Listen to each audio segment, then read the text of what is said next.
कक्षा 12वीं के हिंदी ऑनलाइन कक्षा में आप सभी का स्वागत है। अभी हम लोग गिरिजा कुमार माथुर द्वारा रचित कविता समय के ढेर पढ़ेंगे। तो आइए पहले कविता का जो है काव्य पाठ कर लिया जाए।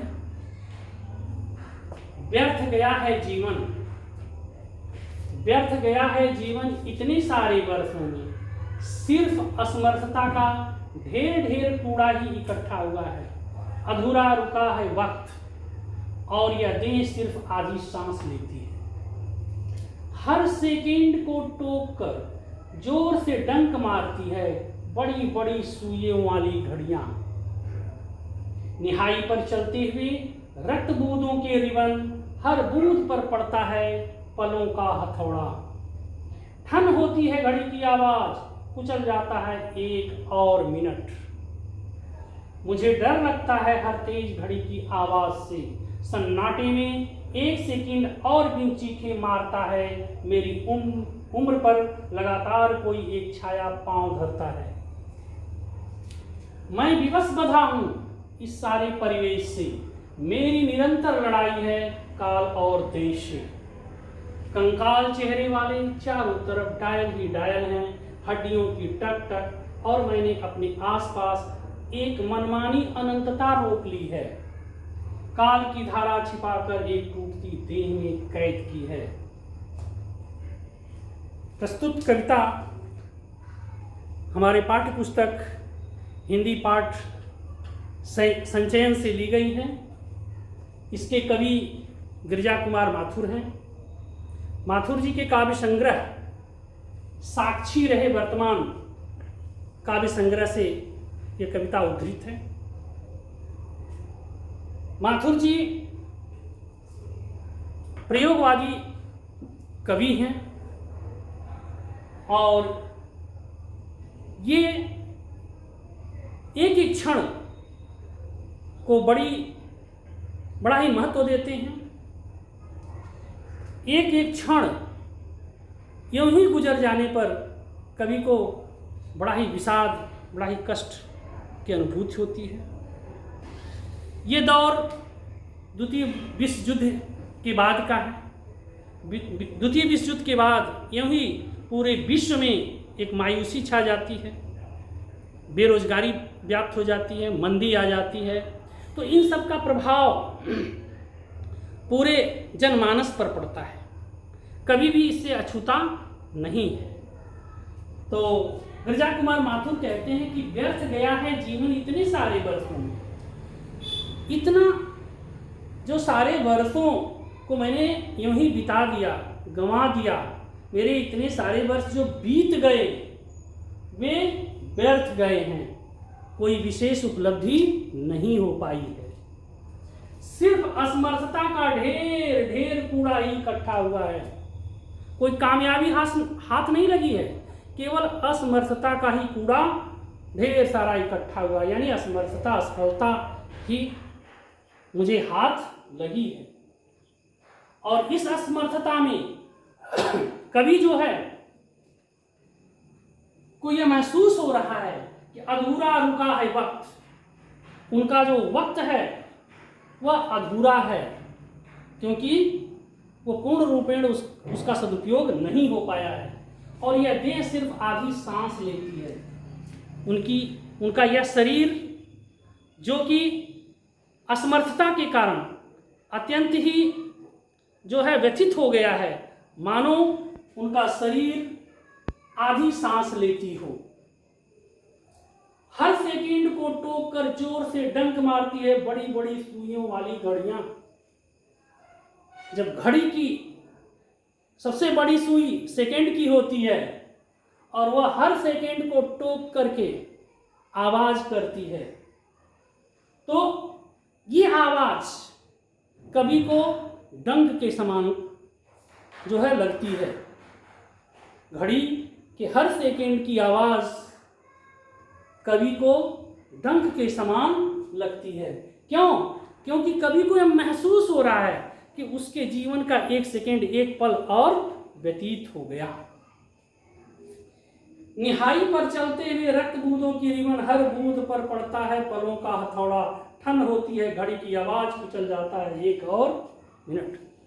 कवि यहाँ एक नए और आधुनिक उपमानों के द्वारा स्पष्ट करना चाहता है कि जिस तरह से लोहार की निहाई पर हथौड़े के प्रहार से उस निहाई पर रखा हुआ धातु चिपटा हो जाता है, पतला हो जाता है, रिबन के समान हो जाता है, वैसे ही कुछ उनका जीवन भी है। कवि कहते हैं कि निहाई पर चलते हुए रक्त बूंदों की रिबन हर बूंद पर पड़ता है। जब सेकेंड की घड़ियां कवि को डंक मारती हैं तो उनके दिल दिमाग से रक्त की बूंदें मानो टपक रही हों। और असफलता रूपी निहाई पर जब समय के हथौड़े पड़ते हैं तो ठन होती है घड़ी की आवाज और कुचल जाता है एक और मिनट। तो लेखक को लगता है कि उनका एक मिनट और कुचल गया और एक मिनट बर्बाद हो गया, एक मिनट और ही यूं ही नष्ट हो गया। मुझे डर लगता है हर तेज घड़ी की आवाज से, सन्नाटे में एक सेकंड और भी चीखे मारता है, मेरी उम्र पर लगातार कोई एक छाया पांव धरता है। मुझे डर लगता है, कवि को घड़ी की आवाज से जो है बहुत डर लगता है। क्यों? क्योंकि कवि ये नहीं चाहता है कि उसका समय यूं ही निरर्थक व्यतीत हो जाए। तो हर तेज घड़ी की आवाज से सन्नाटे में एक सेकंड और भी चीखे मारता है, मेरी उम्र पर लगातार कोई एक छाया पांव धरता है। यह समय रूपी छाया मानो घड़ी रूप समय रूपी छाया जो अशरीरी, जिसका रूप आकार नहीं, अशरीरी रूप में मानो वह मेरे जीवन पर पांव रख रहा है या रख रही है वह छाया। तो हर एक सेकंड बिन चीखे मारता मेरी उम्र पर लगातार कोई एक छाया पांव धरती है। तो समय अशरीरी छाया के रूप में मेरे शरीर पर, मेरे जीवन पर मानो पांव रख करके मेरे जीवन को कुचल रहा है। मैं विवश बंधा हूं इस सारे परिवेश से, मेरी निरंतर लड़ाई है काल और देश से। कवि यहाँ विवशता जाहिर कर रहा है, असमर्थता जाहिर कर रहा है कि हर व्यक्ति अपने देश और समाज से जुड़ा रहता है। जैसा उसका परिवेश रहता है उसी परिवेश के अनुसार उसको आगे बढ़ने का मौका मिलता है। तो कवि भी इन परिवेश से बंधा हुआ है, परिवेश का प्रभाव कवि पर भी पड़ रहा है, लेकिन कवि जो है, कवि होने के कारण उसकी निरंतर लड़ाई काल और देश से है। उस परिवेश से, परिस्थितियों से वो समझौता नहीं करना चाहता है, बल्कि उससे और आगे निकल करके उत्थान करना चाहता है, विकास करना चाहता है। और यही कवि का धर्म भी होता है। कंकाल चेहरे वाले चारों तरफ डायल ही डायल हैं, हड्डियों की टक टक। और मैंने अपने आसपास एक मनमानी अनंतता रोक ली है, काल की धारा छिपाकर एक टूटती देह में कैद की।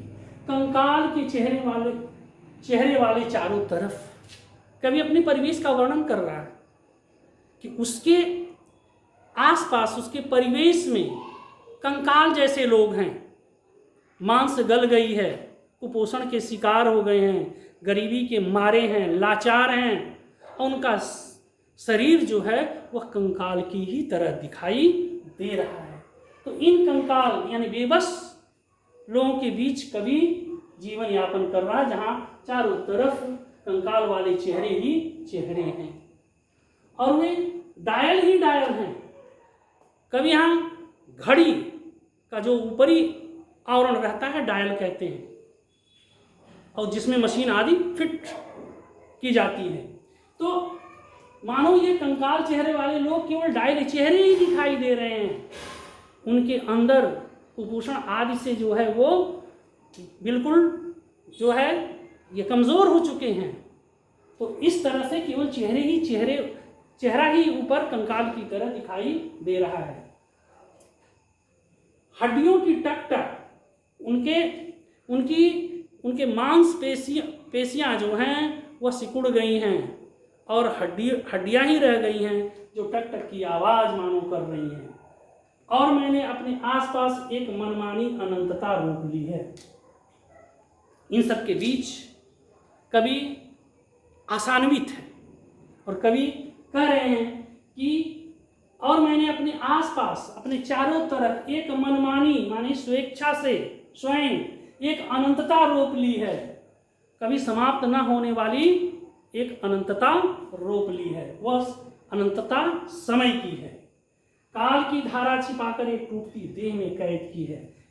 काल की धारा को छिपाकर उस समय की जो अनंतता को मैंने अपने शरीर में कैद कर ली है। अर्थात मैं इन सारी परिस्थितियों के मध्य अपने ऊपर प्रभाव पड़ने नहीं देना चाहता हूँ और मैं आगे बढ़ना चाहता हूँ, जीवन में उन्नति करना चाहता हूँ। तो ये कविता जो है कवि की क्षणवादी विचारधारा के अंतर्गत लिखी गई है, जिसमें कवि वैयक्तिकता के दर्शन हो रहे हैं और कवि की असमर्थता और उन असमर्थता में आगे बढ़ने की प्रेरणा देती है। धन्यवाद। शेष अगले वीडियो में।